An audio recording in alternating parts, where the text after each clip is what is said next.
Welcome to Sasi media. மக்களே, ஒரு அதிர்ச்சிகரமான ஒரு நியூஸ். நம்ம கானா வினோத் அவர்கள் வீட்டை விட்டு வெளியேறி விட்டார் அப்படிங்கிற ஒரு செய்தி எனக்கு ஒரு 4 மணிக்கே கிடச்சிச்சு. ஆனால் நம்ம அதை போட வேணான்னு தான் அமைதியாக உட்காந்துருந்தேன். என்ன காரணம் என்ன அப்படின்னு கேட்டிங்கன்னா, அது ஒரு ஃபேக்காக போச்சுன்னா அவருடைய ஃபாலோவர்ஸ்லாம் நம்மளை போட்டு வெளுத்து வாங்கிடுவாங்க. ஏன்னா ஒரு விஷயம் நேற்றுலேருந்து நடந்துகிட்டு இருந்தது.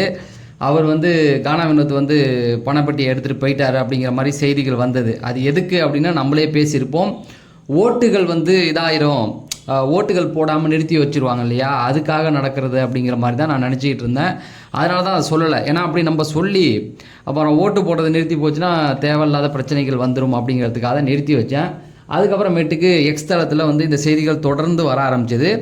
நெகட்டிவ் பிஆர் இதை பண்ணுறாங்க அப்படிங்கிறது தான் எனக்கு இருந்த ஒரு கணிப்பு. அதுக்கப்புறம் ஒரு சேனலில் லைவே போட்டாங்க. ஏடா தைரியமாக லைவ் போடுறாங்க அப்படின்னு பார்த்தா அடுத்தடுத்த சேனல்களில் லைவ் வந்துருச்சு. கானா வினோத் அவர்கள் பணப்பட்டியை எடுத்துகிட்டு கிளம்பிட்டார். 18 லட்சம் எடுத்துகிட்டு போயிட்டார். ஜிஎஸ்டி இந்த டேக்ஸிஸ் ஒரு 3 லட்சம் 4 லட்சம் பிடிச்சா கூட 14 லட்சம் தேறிடும். எனக்கு என்னன்னா 50 லட்சம் வாங்க வேண்டிய ஒரு மனுஷன் ஏயா அவசரப்பட்ட? நான் நிறைய வீடியோக்களில் சொல்லிக்கிட்டு இருந்தேன். இன்றைக்கி காலை வீடியோக்கள் கூட சொல்லியிருப்பேன். அவர் சபரியெல்லாம் ஒரு மாதிரி கன்ஃபியூஸாக தான் சுற்றிக்கிட்டு இருக்காங்க. அந்த வீட்டுக்கு போனவனுங்க போட்டு சொதப்பி விட்டானுங்க. அவரை டபுள் மைண்டாக ஆக்கி விட்டானுங்க. அவருக்கு இருக்கிறதா வேணாமா என்ன நடக்குது அப்படிங்கிறது தெரியாமல் ஒரு நல்ல அமௌண்ட்டை தான் எடுத்திருக்காரு. அது தப்பு சொல்லலை. ஆனால் 50 லட்சம் எடுக்க வேண்டிய ஒரு மனுஷன் ஏன் 18 எடுத்தார் அப்படிங்கிறது தெரியல. சத்தியமாக சாண்ட்ரா பண்ணதை விடையா இவர் பண்ணிட்டாரு அப்படின்னு எனக்கு புரியவே இல்லை. இது என்ன மைண்ட்ரா இது அப்படின்ற மாதிரி. ஏன்னா சாண்ட்ரா தானே எடுப்பாங்கன்னு நினச்சோம். நம்ம சாண்ட்ரா 18 லட்சம்னா சாதாரண விஷயமா சாண்ட்ரா எடுத்திருப்பாங்க. விக்ரமை விடுங்க, அவர் டவுன் ஆகி எடுக்கிறதா சொன்னாப்புல, அதை விட்டுடுவோம். அரோரா எடுக்க மாட்டேன்ட்டாங்க. சாண்ட்ரா ஏன் 18 லட்சத்தை மிஸ் பண்ணாங்க? கானா வினோத் ஏன் போய் அந்த 18 லட்சத்தை எடுத்தார்? அவருக்கு தான் தெரியுமே. கானா வினோத்துக்கு அவர் ஏந்திரிக்கும் போது கைத்தட்டல்கள் வரும். வாரம் அவருக்கு கைத்தட்டல் வரும். நம்ம சொல்லணுன்ற அவசியமே இல்லையே. வாரம் ஏந்திரிக்கும் போது அவ்வளோ கைத்தட்டல்கள் வருது. மேபி அவர் என்ன புரிஞ்சுக்கிட்டாரு அப்படிங்கிறது எனக்கு சத்தியமாக புரியல. வீட்டுக்கு வெளியிலேருந்து போனவனுங்க போட்டு நல்லா குழப்பி விட்ருக்காங்க. இந்த எக்ஸ் கண்டஸ்டன்ட் உள்ளே போய் நல்லா வலிச்சு விட்ருக்காங்க அவரை. அது மட்டும் நல்லாவே தெரியுது. அவர் அந்த 18 லட்சம் எடுத்துகிட்டு வந்துட்டார். எனக்கு இப்போ கூட ஒரு டவுட்டு இருக்குது. ஆனால் 90% இது நம்ப தகுந்த ஒரு விஷயந்தான். யாரும் சுற்றிலாம் விடலை. ஏன் அப்படி எடுத்தார் அப்படிங்கிறது தெரியல.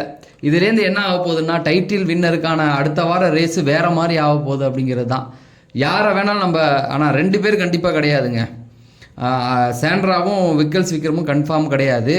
அடுத்த இடத்துல இருக்கிறவங்க தான். அடுத்த 3 பேரில் எது வேணால் நடக்கலாம் அப்படிங்கிறது மாறி மாறி. ஏன்னா அடுத்த இடத்துல 3 பேரில் இருக்க அரோரா, சபரி, இவங்க திவ்யா 3 பேருமே ஒரே கேட்டகரியில் தான் சுற்றி வராங்க. ஓட்டில் பெரிய இதெல்லாம் கிடையாது. அதில் ஒருத்தவங்களுக்கு தான் பிஆர் குரூப்புன்னு போட்டு அடித்து விட்டுட்ருக்காங்களே 200% அப்படின்னு திவ்யாவை. அதனால் அரோரா இப்போ இந்த ரேஸில் வந்துடுவாங்க. எந்த மாதிரி வேணாலும் நடக்கலாம். நான் சொல்கிறது இவங்க அவங்கன்னு இல்லாமல் மாறி மாறி நடக்கும். எனக்கு ஒரே ஒரு டவுட்டு தான், இவர் ஏன் எடுத்தார், என்ன ரீசன்? ஒரு எப்படின்னா கைத்தட்டல் அந்த வீக்கெண்டில் அவருக்கே புரியும்ல, அவ்வளோ பெரிய கைத்தட்டல் அவருக்கு ஒரு வருதுன்னு.